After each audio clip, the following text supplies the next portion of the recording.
Assalamualaikum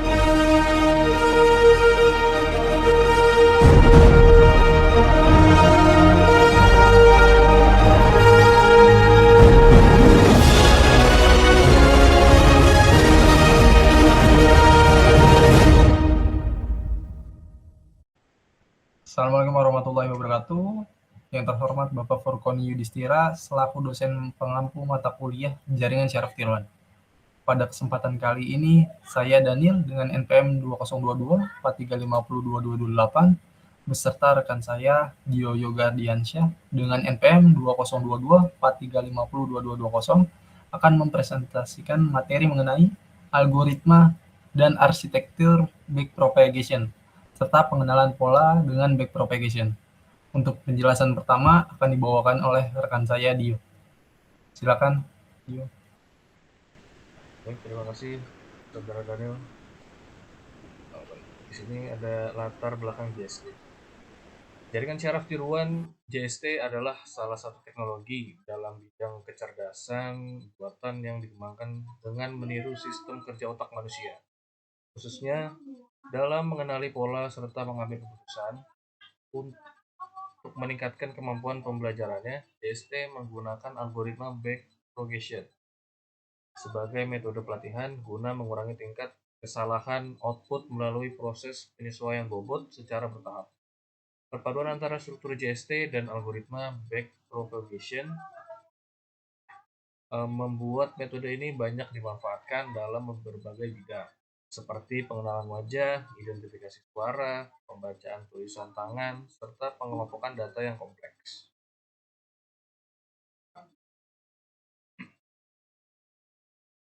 Apa itu backpropagation? Backpropagation atau backpropagation of errors merupakan algoritma yang banyak digunakan dalam proses pelatihan jaringan syaraf tiruan seperti multilayer perceptron (MLP). Algoritma ini bekerja dengan membuat jaringan belajar dari kesalahan yang muncul pada hasil prediksi output, lalu melakukan penyesuaian terhadap bobot neuron secara bertahap agar hasil yang diperoleh menjadi lebih akurat. Arsitektur jaringan backpropagation. Ya, pertama itu ada input layer. Lapisan ini berfungsi menerima data masukan dari pengguna atau dataset. Jumlah neuron pada input layer disesuaikan dengan banyaknya variabel input yang dibutuhkan. Selanjutnya ada hidden layer. Hidden layer merupakan lapisan tersembunyi yang bertugas melakukan proses perhitungan dan pembelajaran pola. Pada lapisan ini, setiap neuron akan mengubah data menggunakan bobot dan fungsi aktivasi seperti sigmoid, tan, atau relu. Selanjutnya ada output layer. Lapisan output menghasilkan hasil akhir dari proses jaringan syaraf tiruan seperti klasifikasi atau prediksi data.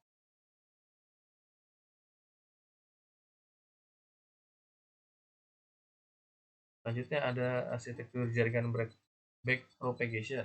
Pada arsitektur backpropagation, data akan diproses dari input layer ke output layer melalui proses forward propagation. Setelah output dihasilkan, sistem menghitung nilai error, kemudian error tersebut disebarkan kembali ke belakang backward propagation untuk memperbaiki bobot jaringan agar hasil prediksi menjadi lebih akurat. Ya, di sini bisa dilihat alur kerja algoritma backpropagation seperti pertama ada forward pass, data input, hidden layer, output. Selanjutnya ada hitung error, gunakan fungsi loss. Contohnya itu MSE, mean squared error. Selanjutnya ada yang ketiga itu backward pass, hitung gradient berdasarkan error dan lakukan pembaruan bobot.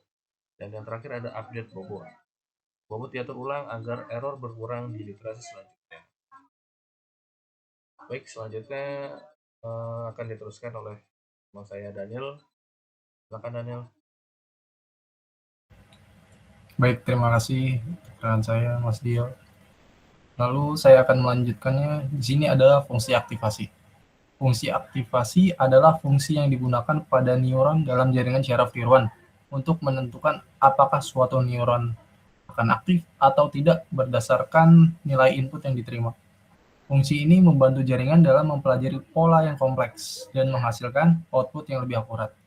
Beberapa fungsi aktivasi yang umum digunakan pada big propagation yaitu ada sigmoid, ada ten, atau hyperbolic tangent, lalu ada reload, rectified linear unit.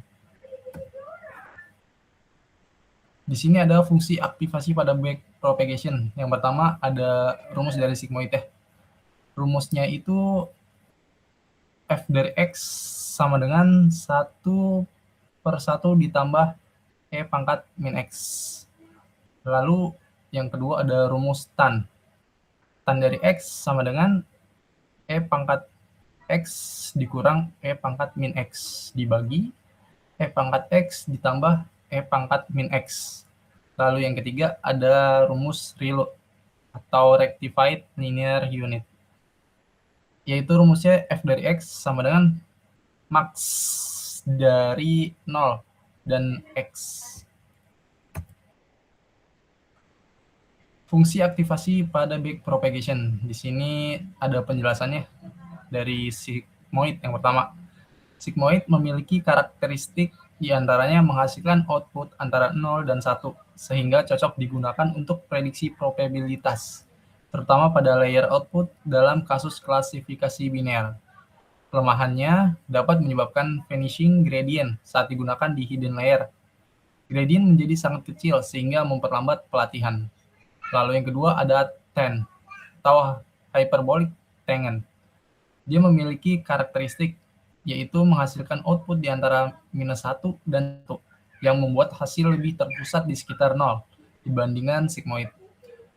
Yang memiliki kelebihan sering memberikan konvergensi yang lebih baik daripada sigmoid saat digunakan di hidden layer. Namun dia memiliki kekurangan, yaitu sama seperti sigmoid. Fungsi ini juga dapat mengalami vanishing gradient. Lalu yang ketiga ada reload atau rectified linear unit yang memiliki karakteristik sangat populer karena sederhana dan cepat dalam komputasi. Reload akan mengembalikan nilai 0 jika input negatif dan input itu sendiri jika positif. Dia memiliki kelebihan yaitu menghindari vanishing gradient dan mempercepat konvergensi saat pelatihan. Namun dia memiliki kekurangan, yaitu ada resiko dead neuron, yaitu neuron yang outputnya selalu nol jika bobotnya menyebabkan input negatif terus-menerus. Di sini ada pengenalan pola dengan back propagation. Yang pertama ada jaringan mengenali pola dari data yang telah dilabeli. Pengenalan pola atau pattern recognition merupakan proses pada jaringan syaraf tiruan untuk mempelajari dan mengenali pola atau karakteristik tertentu dari suatu data. Dalam proses ini, jaringan akan dilatih menggunakan sejumlah data agar mampu membedakan serta mengidentifikasi pola yang terdapat pada data masukan secara otomatis. Lalu yang kedua ada dataset dilatih berkali-kali atau epoch. Pelatihan jaringan syaraf tiruan dengan metode backpropagation dilakukan secara berulang terhadap seluruh data latih dalam suatu proses yang disebut epoch. Pada setiap epoch, jaringan akan mempelajari data, menghitung error, kemudian memperbarui bobot agar hasil prediksi semakin akurat. Lalu yang mengurangi kesalahan klasifikasi. Backpropagation memiliki peran penting dalam menurunkan tingkat kesalahan klasifikasi secara bertahap. Algoritma ini bekerja dengan menghitung besar error yang terjadi menggunakan fungsi loss, seperti MSE atau cross entropy. Kemudian melakukan penyesuaian terhadap bobot dan bias agar jaringan dapat menghasilkan proses klasifikasi yang lebih akurat pada iterasi selanjutnya. Baik, selanjutnya akan dilanjutkan oleh rekan saya, Dio Yoga. Ya, di sini saya akan melanjutkan. Ada contoh aplikasi backpropagation dalam pengenalan pola. Yang pertama itu ada OCR, Optical Character Recognition. Teknologi ini digunakan untuk mengubah tulisan tangan maupun teks cetak menjadi bentuk teks digital. Dalam prosesnya, jaringan syaraf tiruan akan mempelajari dan mengenali pola dari bentuk huruf serta angka sehingga dapat diidentifikasi secara otomatis. Selanjutnya ada pengelaran suara, speech recognition. Teknologi ini dimanfaatkan untuk mengubah sinyal suara menjadi teks secara otomatis. Jaringan syaraf tiruan JST akan mempelajari karakteristik akustik, pola pengucapan, serta intonasi suara sehingga sistem mampu mengenali kata atau kalimat yang diucapkan. Yang terakhir ada deteksi wajah, face recognition. Teknologi ini digunakan untuk mengenali identitas seseorang melalui foto atau video dengan mempelajari ciri khas wajah, seperti bentuk mata, hidung, mulut, serta jarak antar fitur wajah. Jaringan syaraf tiruan akan menganalisis pola wajah tersebut sehingga sistem dapat melakukan identifikasi secara otomatis. Ya, selanjutnya akan diteruskan oleh rekan saya Daniel. Silakan Daniel. Baik, terima kasih Mas Dio. Di sini saya akan melanjutkan kelebihan dan kekurangan dari backpropagation. Untuk kelebihannya yang pertama, itu dapat digunakan di berbagai bidang. Algoritma ini bersifat fleksibel dan general purpose, sehingga dapat diterapkan di berbagai domain. Seperti yang pertama ada kesehatan, yang mendeteksi kanker atau penyakit dari citra medis. Untuk bidang keuangan, sebagai prediksi harga saham atau resiko kredit. Di bidang industri, seperti sistem kontrol dan deteksi kerusakan mesin. Lalu ada bidang teknologi, yaitu voice recognition, rekomendasi konten, dan autonomous driving. Lalu yang kedua, ada akurasi tinggi dalam klasifikasi. Backpropagation memungkinkan jaringan syaraf tiruan belajar dari data secara bertahap dan menyesuaikan bobot internalnya agar kesalahan atau error semakin kecil. Yang ketiga, kemampuannya generalisasi jika dilatih dengan baik. Dengan teknik pelatihan dan regulasi yang tepat, seperti dropout atau early stopping, JST dengan backpropagation mampu mengenali pola baru yang belum pernah dilatih sebelumnya, sehingga tidak hanya menghafal data latih. Namun di sini tentunya memiliki kekurangan. Yang pertama ada rentan terhadap overfitting. Ketika JST terlalu kompleks, misalnya memiliki terlalu banyak neuron atau layer, dia bisa menghafal data pelatihan alih-alih belajar pola umum. Ini membuat performa menurun pada data baru. Overfitting sangat umum jika jumlah data kecil atau tidak dilakukan validasi dengan benar. Lalu yang kedua, membutuhkan banyak data dan waktu pelatihan. Agar jaringan belajar dengan baik, dibutuhkan jumlah data yang besar dan banyak iterasi atau epoch. Selain itu, proses pelatihan JST dengan backpropagation memerlukan komputasi intensif, terutama jika jaringan memiliki banyak layer. Deep learning ini bisa memakan waktu berjam-jam atau bahkan berhari-hari tanpa perangkat keras yang memadai seperti GPU. Yang ketiga, sulit dijelaskan atau black box. Meskipun hasilnya akurat, proses pengambilan keputusan JST sulit dijelaskan secara transparan.